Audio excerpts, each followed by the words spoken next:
Okay, so for this morning class, we'll be talking on t-test. So t-test class is specifically designed for comparison of means. So last week we talked on the relationship between two variables, whether these two variables are related in some way or another or other.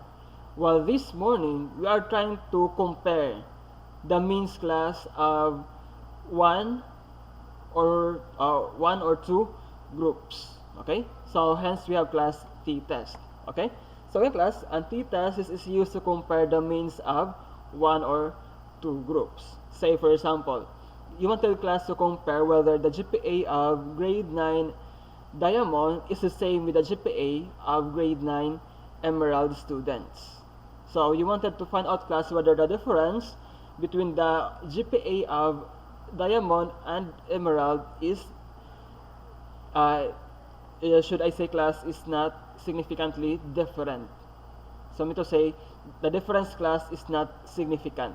That's what we are trying to find out in this study. We are not trying we are not into comparing whether the GPA class is equal or not, but then we are only after whether the difference is significant or not significant. Okay, because of course mo differ jud ang GPA, but then the thing here is that is the difference really significant or can it just be ignored because dili man siya significant. That's what we are doing in this lesson. We are trying to test whether the difference between the two means is significant or not significant. Okay, so here are our learning objectives class for this morning. Firstly is that you should be able, class, to describe one sample t-test, paired sample t-test, and then we have here independent sample t-test. So you should be able, class, to identify what do we mean by one sample, paired sample, and independent sample, as well as, class, when to use one sample, paired sample, and independent sample t-test. Then of course, since we are using R here, so you should be able, class, to identify what function and statistical tools used to perform the hypothesis test for means. Okay, so t-test is of course used to perform the hypothesis test for means, but then when to use one sample, when to use paired sample, and when to use independent samples, and then what are these functions in R that we can use to perform, class, the hypothesis test. And then finally, you should be able, class, to perform the hypothesis test using t-test. So all these contents, class, in this slide presentation are anchored into these learning objectives. So for class, are there questions or clarifications?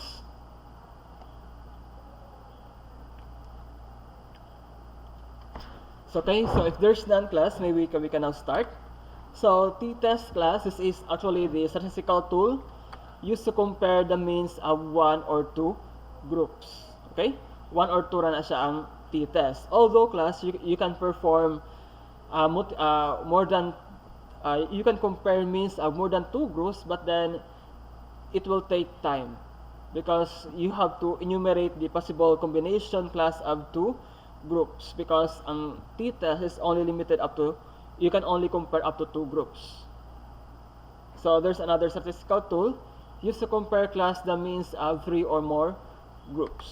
Pero again, class, pwede po niya siya three or more ang t-test, but then it will take time. So later I will explain to you when to use how do we compare more than two groups with t-test, but then again it takes time. So later I'll show you, class, how to do this. So t-test, class, can be one sample. So when we say, class, one sample, we are only after, class, into one group. Okay, say for example, if I want to say, class, if I say the average mean for grade 9 diamond is 95. So in that case, I am only after, class, to comparing the mean GPA or the mean GPA, class, of grade 9 diamond. I only compare that whether the mean is equal, class, to 95 or not equal to 95. So in one sample, class, we are only studying here for one specific group. Okay, so again, as I mentioned earlier, like we are only studying class the GPA of grade 9 diamond students, whether it is equal to 95. So again, class, one sample, this is only intended class for one specific group. Okay, then two independent samples class mean to say there are now two different groups that we are trying to compare. Okay, for example, I wanted to know whether there is no significant difference between the means or between the mean GPA of diamond and emerald. So in that case, we are now comparing class two different groups. Kung two different groups na klase mo i-compare ang ilang means, that is what we call two independent samples. Again, class, one sample, we are only studying here for one specific group. Kung two independent samples class mean to say there are two different groups being studied. Okay? You are trying to compare the mean for two different groups. Okay? I hope, class, that's clear. And then one thing, class, that we need to unlock is what we call, class, dependent samples, or the so-called, class, paired sample. Why are they called dependent, or why are they called, class, paired samples? Any idea? Kung ang two independent samples class consist of two different groups, how about your dependent samples? How many groups are we trying to study in these dependent samples? Pila ka grupo? And why are they called dependent? An idea? Class, kung ang one sample, we only study here one group. Ang two independent groups, we study two different groups. How about, class, for dependent samples? How many groups are we trying to study in this sample? Any idea? Saya?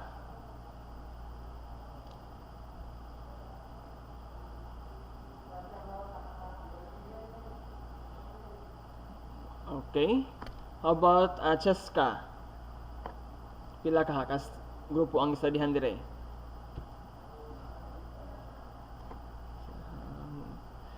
Okay. So for dependent samples class, we are only studying here one specific group. Usa ka grupo siya, the same with one sample. But then the difference here, class, is that in a specific group, we get two different sets of data. Okay? So, ang one sample, we only have one set of data. Ang two independent samples, since duha man sa kagrupo, there are also two sets of data. Ang dependent samples class is that we have only one group that we are trying to study, but then we have two sets of data. How is it possible? Okay? So, say for example, class, you want to study whether playing music would help students comprehend more while studying. Okay? So you want to test, class, with that a research question. So you selected 10 students to study without music, and then take the quiz, and then the next day you also allow the same set of students, the same 10 students class, to study, but then this time you are now playing some music while they were studying. And then after playing the music, or after they are trying to study, you let them take the quiz. So, and then you compare the mean obtained, or their score before playing without music, and then the second time na play na kag music. So in that given example, class, you only have one group, katong 10 students. But then out of the 10 students, you gathered two sets of data. Okay, nasabtan? Since from the same group, you gather, class, two sets of data, those data, class, that you obtain are what we call dependent samples. So sila gitawag, class, o dependent samples. Sabtan, class? A dependent sample, class, again, you only study for one specific group, but then you gather two sets of data from them. Muna gitawag og dependent samples. Ang independent samples, you have two different groups with two different sets of data. Ang one sample, one group with only one set of data. Independent samples again, we have one group with two sets of data. Muna kitawag class of dependent or the so-called class paired samples. Questions class or clarifications?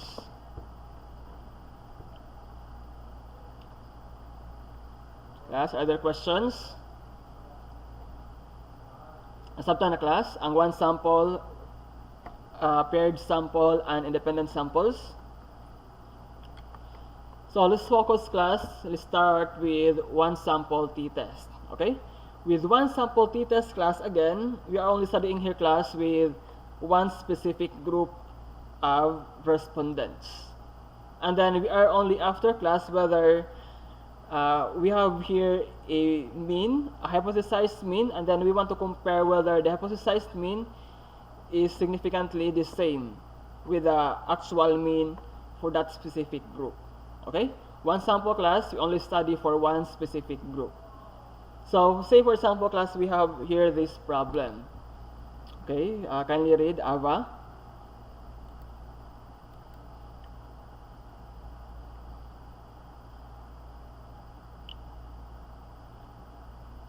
An educator claims that the average salary of substitute teachers in school districts in Allegheny County, Pennsylvania is less than $60 per day. A random sample of 8 school districts is listed. The daily salaries in dollars are shown. Is there enough evidence to support the educator's claim at a level of significance? Okay. So if we try class to analyze this problem, we are only after whether the salary of substitute teachers in Allegheny County, Pennsylvania is less than $60 per day. Okay? So in that case class, we are only studying one specific group of teachers who are from Allegheny County. So in that case class, on the given problem, since usa raman siya ka grupo, therefore we can use class one sample t-test for this problem because usa raman ka grupo ang gi-studyhan. So next thing class is that the educator hypothesizes that the salary for these teachers is less than $60 per day. Then to find out class whether his or her assumption is right, morning nakandak siya og research, nakandak siya og survey, and these are the data that the educator has obtained. Okay? Since we now have the data, we can now proceed class with our hypothesis testing. Okay? So from here, we are going class to identify what is our hypothesized mean. So pila may gi-hypothesized mean for this study? Pila may gi-assume class nga mean salary for all these teachers in Allegheny County? Pila may hypothesized mean nila?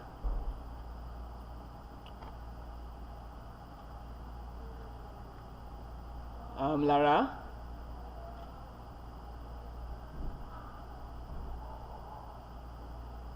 Okay, it was hypothesized that the salary is equal to $60.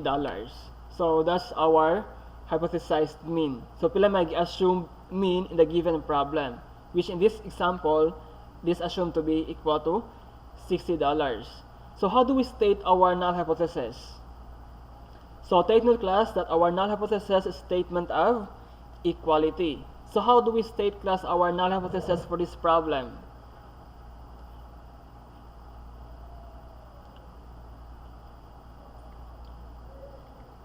Any idea? How do we state class the null hypothesis for this problem? Okay, let me hear from Kim.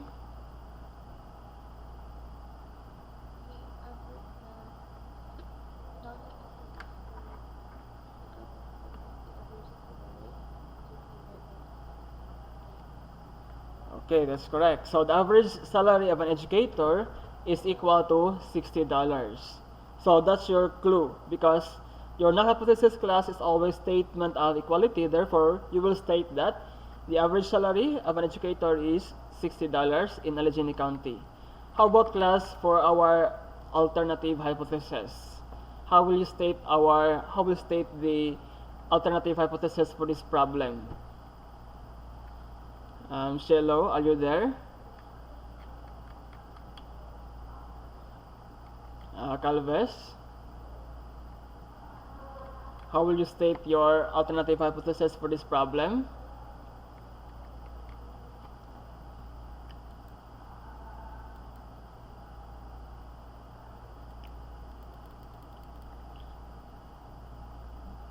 Okay, marami no response. How about Angel?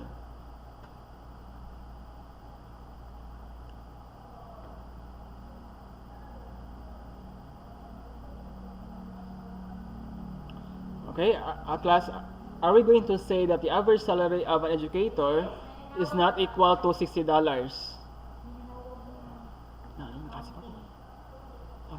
For a while, class, please stay.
Okay, so sorry class for the interruption. Nawag na ko sa from accounting.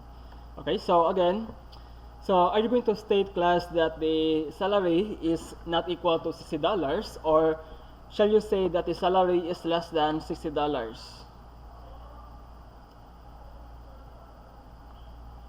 Now, to state class your alternative hypothesis, since our problem here is interested whether the salary is less than $60, then our alternative hypothesis should state that the salary is lesser than $60 para mag-match class a given problem with our alternative hypothesis. Since class, our alternative hypothesis is stating that it is lesser than $60, is it one-tailed or two-tailed test? Class, is this one-tailed or two-tailed ang ato ang alternative hypothesis? Class, is this one-tailed or two-tailed? You still remember class, two-tailed and one-tailed test? Kung two-tailed, that is in both directions. Kung one-tailed, we have only in one direction. So in this example, is it in two separate direction or one direction lang? Your clue here is lesser. Kung ay lesser class, is it one-tailed or two-tailed?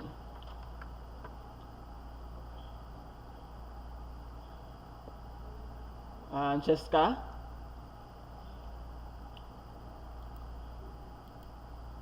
Cheska, is it one-tailed or two-tailed? Yes, that's correct. That's one-tailed test. And then from here, you are going to state class your level of significance, the alpha. And then it is stated in the problem that it uses 0.1% or 0.1 level of significance denoted by alpha. And then from here, class, we are going to do our data analysis. To do the data analysis, class, we are going to enter our data as a CSV file and then load that CSV file using read.csv function. So I do hope that this function still makes sense with you, because I guess we have discussed this one in our previous quarters. Read.csv class to read the CSV file, and then from here, after reading the CSV file, this is our CSV file containing class the actual data, and then from here we are going to use class t-test function to tell R that we are going to use t-test. Then the name of our data set here is salary. Then the column name class is salary. Then mu, this is now your assumed mean. So mu here, class, is constant. And then the value of 60 here, this is now your assumed mean. So whatever, class, is the assumed mean, mo na iubutan nimo sa value sa mu is equal to. And then we have here, class, alternative is equal to less, since nag-statement ang problem nga it is lesser than $60. Pero, class, if mingo na nga is not equal to $60, so you can just remove this one. Okay, this is just to make our problem a one-tailed test. Again, class, kaning alternative is equal to less, it will make our p-value a one-tailed nga p-value nga ma-obtain. So otherwise, if we don't add this argument, it will give us, class, a two-tailed nga p-value. So kung two-tailed, class, na p-value, i-divide by 2 pa nato siya para makuha ang one-tailed nga p-value. Then kung f that level, mo ni ang level of significance. Kung 0.1, that means to say, class, this is 0.9 supposed to be ni siya. Okay? Kaya 0.1 man, that's 90% level of significance. So from here, class, from the output, our mean here is, or the computed mean of salary is 58.875. But then we are not interested in this value. Instead, we look for the p-value. So our computed p-value, class, in this example is 0.276. Okay? Now, then next step is to get, class, the p-value. The p-value, class, in this example is 0.276. Now, is 0.276, class, greater than 0.1? Greater ba siya, class, or lesser? Is this true, class, or is it false?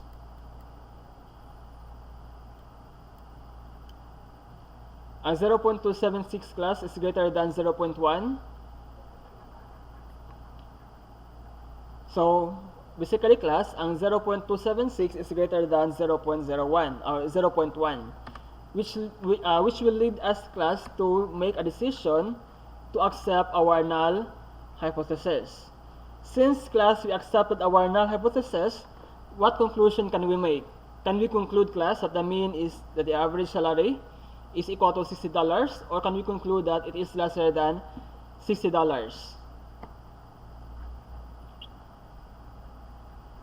Ava, what conclusion, class, can we make? Wala enough evidence na lesser than $60 Okay, that's correct. Since we accept HO, mean to say, class, the salary is equal to $60. So there is no enough evidence to conclude that the salary of substitute teacher is lesser than $60. Dapat class mo-answer imong conclusion to the given problem in the statement nga gihatag. So nga na class imong pag-state sa conclusion, it will always answer to the problem raised in the given example problem. Questions class or clarifications?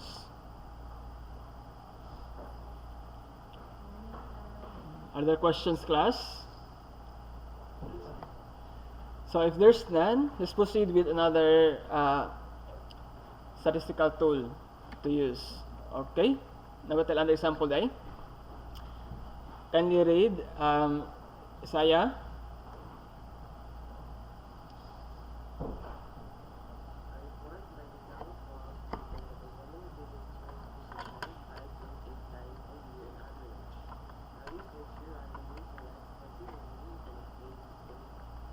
Okay, so from that given example class, what is our hypothesized mean? Kapila tayo mo visit ang woman in a year? Lara? That is?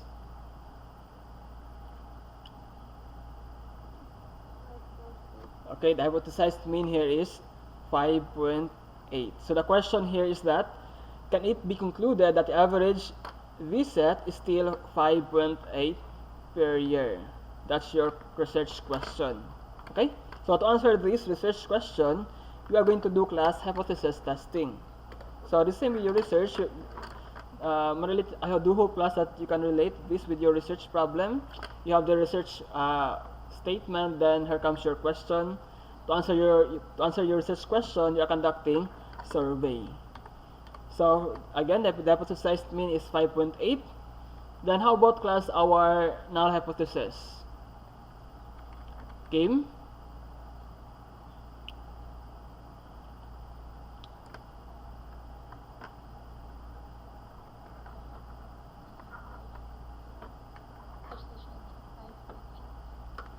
Okay, that's correct. So on the average, the woman visits her physician 5.8 times a year.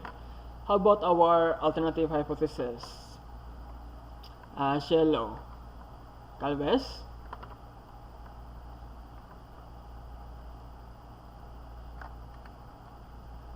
So, pag state class, alternative hypothesis, minguna ka nga, is not equal to 5.8 times a year. So, nganong mingon naman ka nga, is not equal. Nganong dili man ka mingon nga lesser than or greater than 5.8 times a year. Because ang question class is only asking whether the average is still 5.8. So, ang atong HO, again, it is still 5.8, and then HA, it is no longer equal to 5.8. Whether it is lesser or greater, but then we are not after atonia, we only wanted whether it is still 5.8 times a year.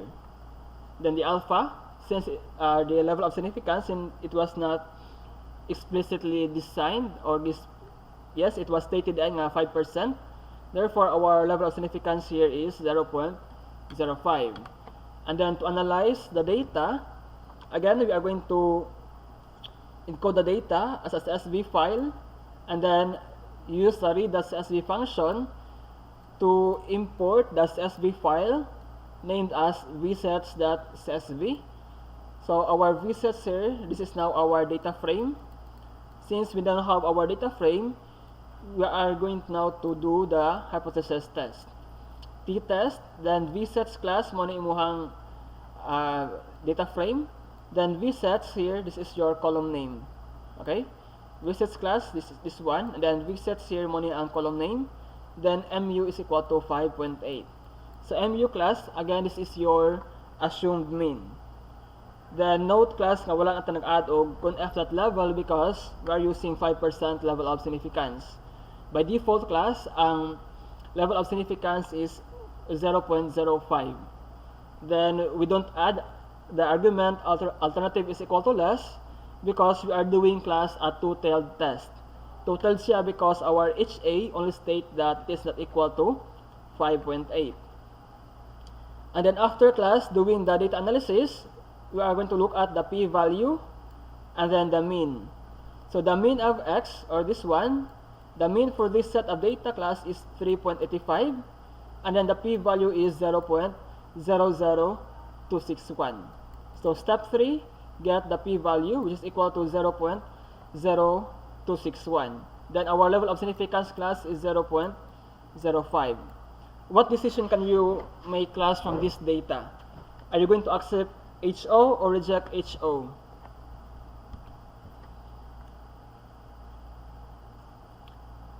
Angel? Accept HO or reject HO? Okay, since, class, ang p-value obtained is lesser than the level of significance, therefore our decision, class, is to reject HO. So, if you are going to compare po, class, ang assumed mean nga 5.8 o 3.85 nga mean for this actual data, dako na ang difference. And then to test whether na medyo difference or dili significant ang difference, muna we are going to go with hypothesis testing. So our decision, class, is to reject HO. So what will be our conclusion? Francesca, what conclusion can we draw from this given data?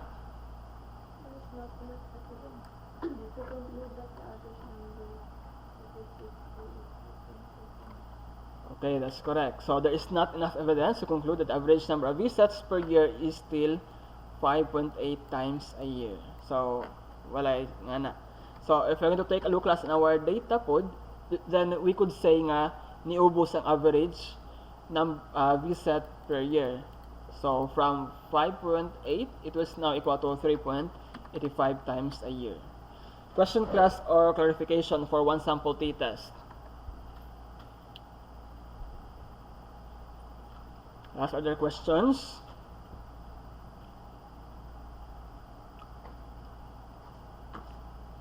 Okay, so if there's none, let's proceed, class, with two sample t-test or the independent sample t-test. So again, class, the other term for two sample t-test is independent sample t-test. Okay? So again, class, with two sample t-test, we are trying to compare here two sets of different data. So two sets, class, of data taken from two different groups. Again, for example, we have the GPA for diamond and GPA for emerald. That's two different sets of data.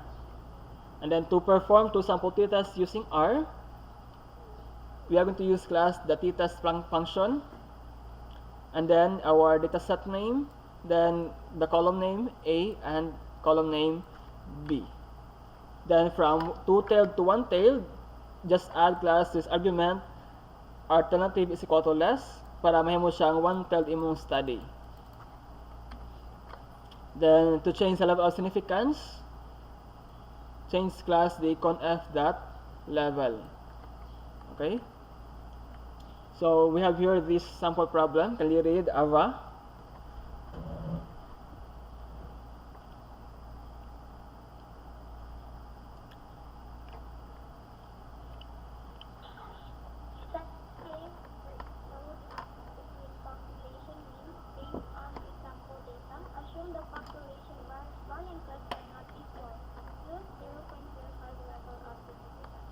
Okay, so in this given problem, class, we are after whether the mean for set A is the same with the mean of set B, or shall we say, class, that there is no significant difference between the mean of set A and the mean of set B.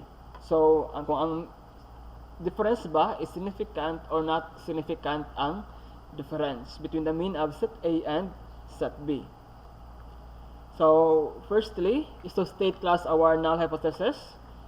Our null hypothesis, class, is always a statement of equality. Therefore, we say, class, that there is no significant difference between the mean of set A and set B. So, in short, the mean of set A is equal to the mean of set B. Then HA, there is a significant difference between the mean of set A and set B. So, in other words, class, the mean of set A is not equal to the mean of set B. Then, as stated in our problem, our level of significance, class, is 0.05. So, step 3 is to perform the data analysis to get the p-value. And to do this, again, class, you are going to encode this one as a CSV file with the first column as set A, and then another column for set B with column name set A and set B respectively. And then from here, you are going to import your CSV file using the read.csv function and then perform class the data analysis. T-test, sample data, this one, our data set name, sample data, then column name set A, column name set B, and this is sample. Okay?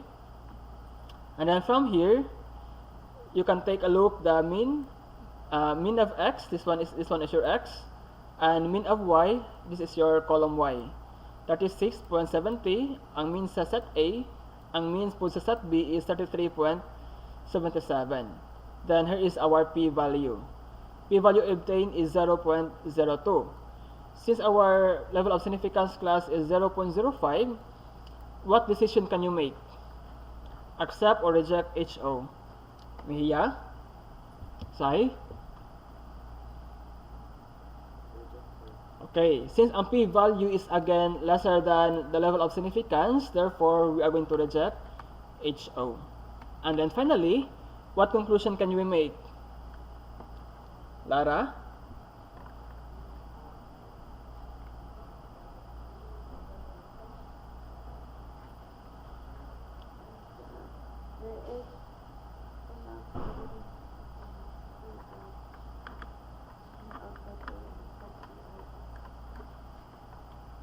Okay, so the mean of set A and set B are different.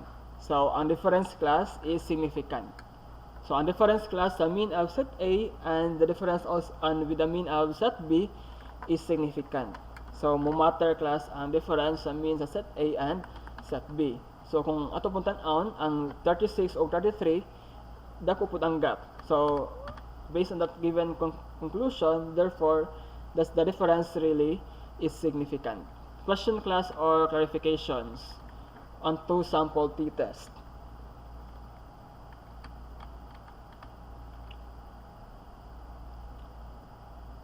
Class, na other questions?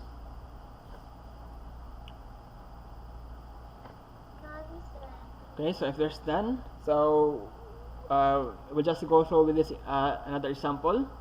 Can you read, Kim?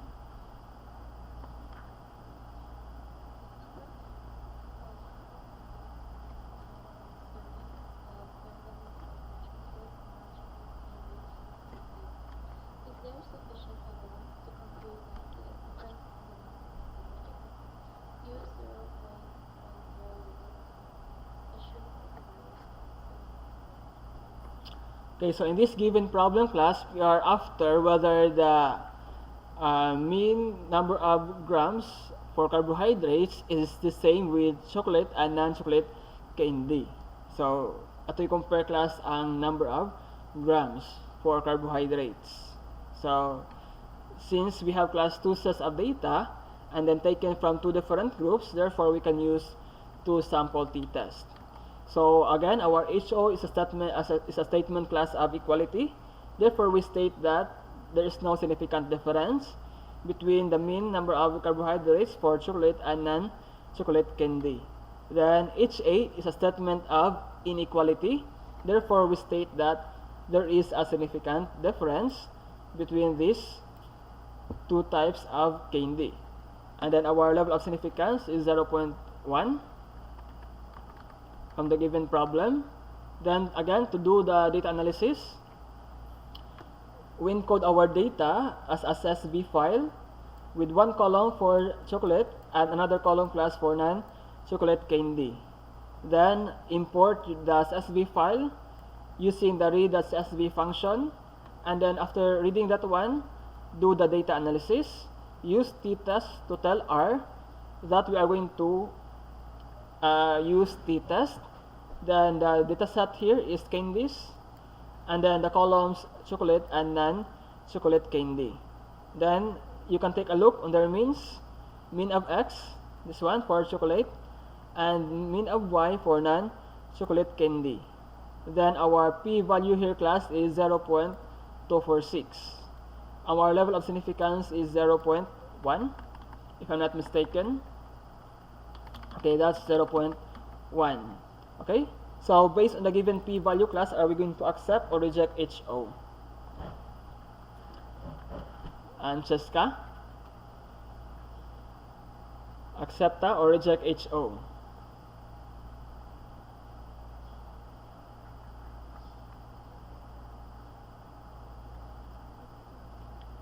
Okay, so ang p-value is greater than 0.1. Therefore, we are going to accept HO. And what conclusion can we make? Ava?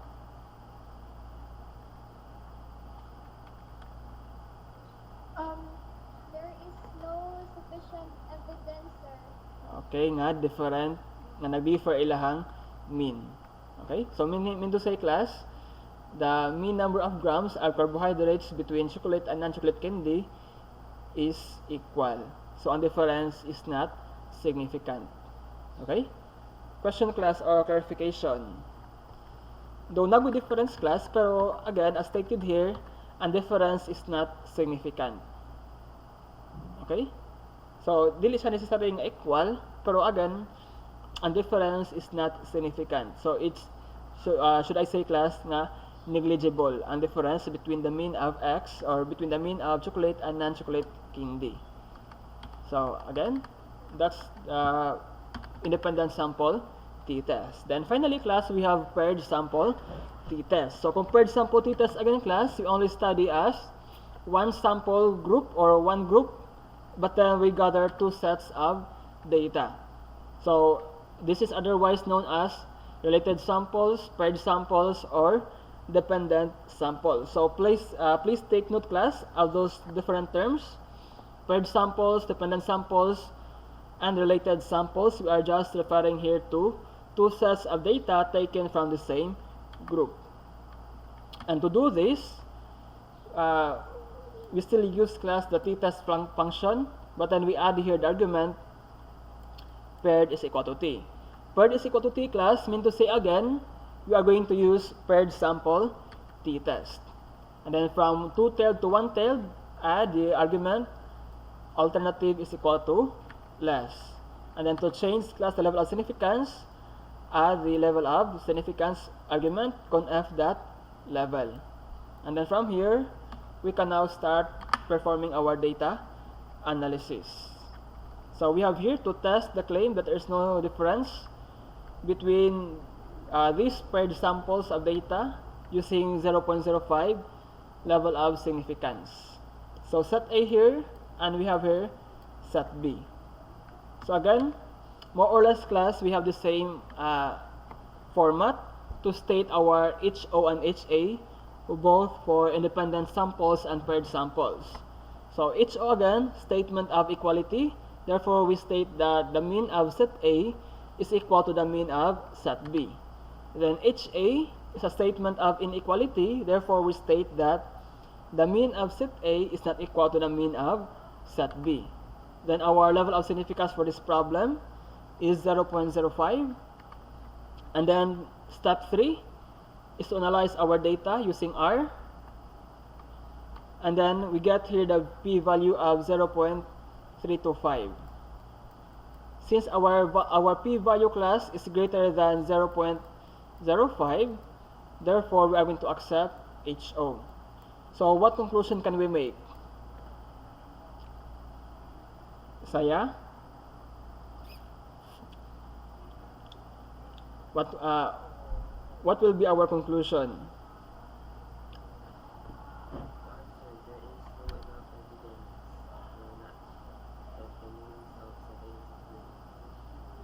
Okay, so wala enough evidence to conclude nga nag-differ ang ilahang mean. Okay? There is enough evidence to conclude that the means of set A and set B are equal. Questions, class, or clarification? Okay, one last example. Kindly read, Angel.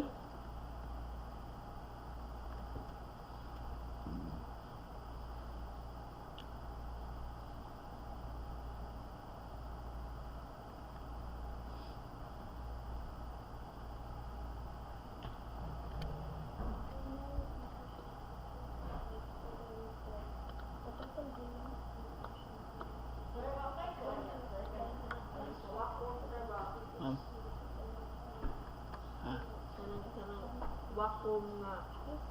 Ada. Dili mo gamitin sir. Dili pa. Ang mga sir. Sige. The initial Sige ma'am. then they will again as a source and verified level of Okay, so in this given example class, we are trying to compare whether the filler is effective in reducing the weights of these overweight dogs. So, nasa before and after study. So, take note class that in this example, we use the same sets of dogs. Okay?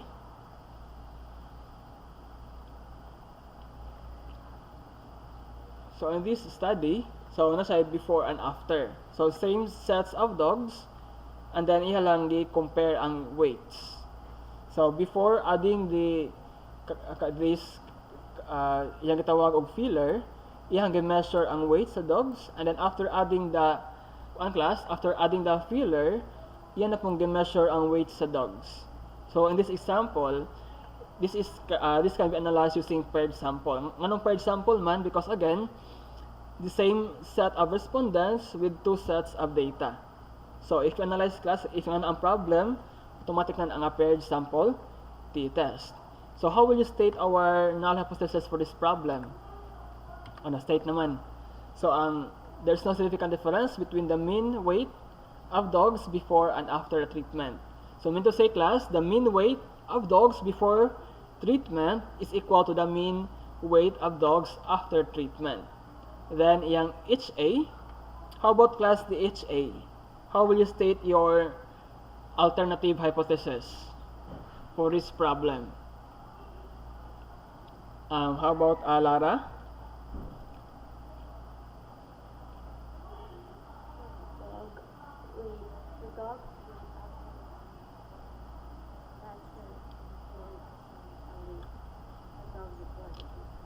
Okay, so ang weight sa dogs after treatment is lesser than the weight before the treatment. Okay? O pwede po class na mo ang weight sa dogs before is greater than the weight after. So mean to say, ni-lose weight gihapon ang dogs. And that makes our problem class a one-tailed test. So one-tailed class because ni-decrease man ang weight sa dogs. Then our level of significance is 0.05. And then using class to analyze the data, we obtain class a p-value of 0.014. So what will be your conclusion your decision for this problem? Are you going to accept HO or reject HO?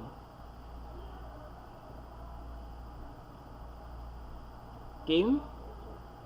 Okay, si Lara, that's reject HO. So reject again class because ang p-value is lesser than 0.05. So what will be your conclusion, Kim?